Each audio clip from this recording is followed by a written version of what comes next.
Իրանի խորհրդարանը որոշել է փակել Հորմուզի նեղուցը։ Որոշումը պետք է հաստատեն Անվտանգության խորհուրդն ու գերագույն առաջնորդ Ալի Խամենեին։ Իրանը պահում է բոլոր իր իրավունքները եւ կիրառում է դրանք այնքան ժամանակ, որքան անհրաժեշտ է։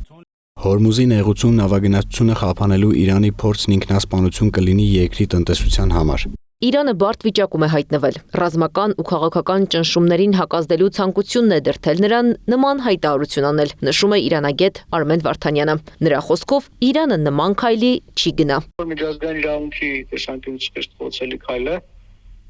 Ես վստահ չեմ, որ Իրանը կգնա այդ քայլին։ Եթե գնա էլ հնարավոր է ԱՄՆ-ն այն հարվածներ հասցնի այդ Հորմուզի նեղուցում գտնվող իրանական այն նավերին, որոնք փակել են այդ նեղուցը։ Իրանի այդ քայլը կվնասի առաջին հերթին իր տնտեսությանը, կարծում է ամերիկագետ Սուրեն Սարգսյանը, մինչդեռ Վարդանյանը համակարծիք չէ։ Եթե Իրանը փակի Հորմուզի նեղուցը, նավթի գինն արտաքին շուկայում միանգամից կբարձրանա։ Իրանը որպես նավթ արտահանող երկիր բարձր գնով կսպառի նավթը, ինչը տնտեսապես կվնասի Միացյալ Նահանգներին, բայց ոչ Իրանին։ Տնտեսական հարված է լինելու համաշխարհային առևտրին, նավթի առևտրին, որի արդյունքում գներն են բարձրանալու նավթի եւ համապատասխան ուղղություններով գնաճ է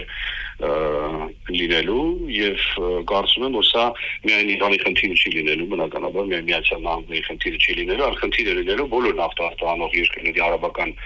երկրների համար։ 2018 թվականին Հորմուզի նեղուցով անցնում էր օրական 21 միլիոն բարել նավթ եւ նավթային հեղուկներ։ Ամեն բարելը կազմում է մոտ 159 լիտր, այսինքն օրական ընդհանուր ծավալը անցնում է 3 միլիարդ լիտրը, կամ ավելի քան 1300 օլիմպիական լողավազանի չափ հեղուկ։ Սա կազմում է ամբողջ աշխարհի օրական նավթային սպառման մոտ 21%-ը։ Աշխարհում ծովային ճանապարհով փոխադրվող ամբողջ նավթի մոտ 1/3-ն անցնում է հենց Հորմուզի նեղուցով։ Բացի այդ, նեղուցով անցնում է նաև աշխարհում վաճառվող բնական գազի 1/4-ը։